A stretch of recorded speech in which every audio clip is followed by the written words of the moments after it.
రైట్గా కవిత arrest ఎన్నికల stunt MP ఎన్నికల్లో ఓట్ల కోసం బీజేపీ బీఆర్ఎస్ డ్రామాలు ఆడుతున్నాయి.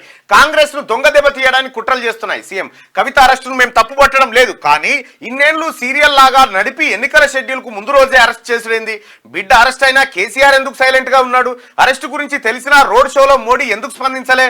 మోదీ కేసీఆర్ మౌనం వెనుక వ్యూహమైంది. ప్రభుత్వాన్ని పడగొట్టాలని చూస్తే బీఆర్ఎస్ పక్కన ముగ్గురు కూడా మిగిలారని హెచ్చరిక. MLC Kalvakuntla Kavitha arrest BJP BRS ఎన్నికల స్టంట్ అని సీఎం రేవంత్ రెడ్డి విమర్శించారు. ఢిల్లీ లిక్కర్ స్కామ్ కేసును ఇంతకాలం సాగదీసి లోక్సభ ఎన్నికల షెడ్యూల్ కు ఒక్కరోజు ముందు కవితను అరెస్టు చేయడం దేనికి సంకేతమో ప్రజలే అర్థం చేసుకోవాలని ఆయన సూచించారు.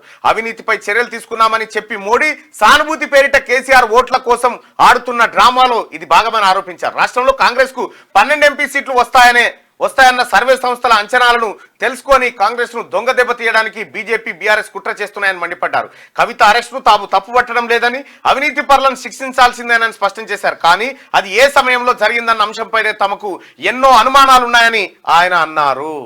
కవిత అరెస్టు ఎన్నికల స్టంట్ అనేది ఇక్కడ కవిత అరెస్టు వల్ల జరిగే పరిణామాలు, ఈ రాష్ట్రంలో ప్రధానంగా ఏ పరిణామాలు జరుగుతాయి? ఒకటి, భారతీయ జనతా పార్టీ అవినీతి పరులను లోపటేసింది అనేటువంటి ఒక చర్చ. రెండోది, ఏ పోరాటాల కుటుంబం నుంచి అయితే వచ్చినామో మా పోరాటాలు కొత్త కాదు, ఎదుర్కొంటాం, ఇది తెలంగాణ మీద దాడి అనేది రెండో అంశం. ఈ రెండు అంశాలు పుడతాయి. ఈ రెండు అంశాల దిక్కు ఓట్ల ట్రాన్స్ఫర్ కావాలనేది ప్రధానంగా చర్చ.